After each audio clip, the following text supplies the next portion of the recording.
I know that since I've been constable, this would be my third ice or snowstorm that we've been through, so it's obviously not our first rodeo.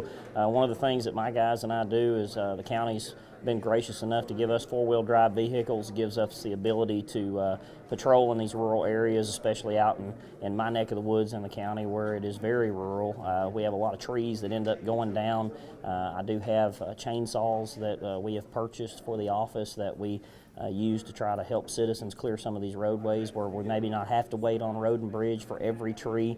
Obviously there's some trees that are bigger than others that we can't get to, but I know that our main goal right now is just to encourage people to make sure you have fuel for your generators, make sure you have plenty of food, blankets, firewood if you have a fireplace, just whatever you can do to prepare for this kind of weather. I know that on certain storms that we've had, it's lasted a day or two, and I've had some in my precinct that lasted a week or more. So you never really know when they're going to get your power back on. You never really know when the roads are going to be accessible or when you're going to be able to travel. So it's always better to prepare to be at home than it is to prepare to try to get on the road, because there's some roads that you're not going to be able to travel down, whether it be a downed tree or a damaged highway or whatever the case may be. But I know as far as our office is concerned, we got our jackets ready, we got our chainsaws and fuel ready to go, and we're going to be ready to go. I know that we have a great working relationship with Road and Bridge. We have a great working relationship with our sheriff's office. They have chainsaws as well. And then Encore is going to be out there trying to help us restore power all while this is going on. I would encourage you that if you do not have a four-wheel drive vehicle and it is icy, please do not get on the road. When you do that, it puts us at risk. It puts the fire department at risk having to come out and deal with those accidents or rescue you off the side of the road. I also want to remind you that most fire engines are not four-wheel drive.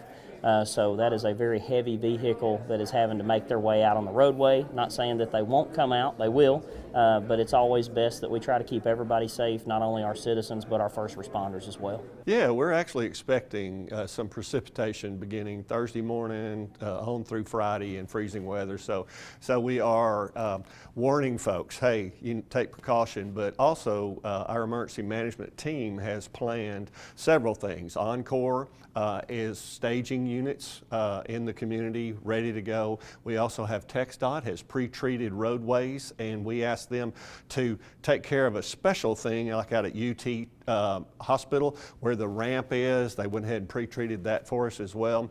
We've got Red Cross in the area is already staging for some shelters. They're working on that, making sure that that's prepared.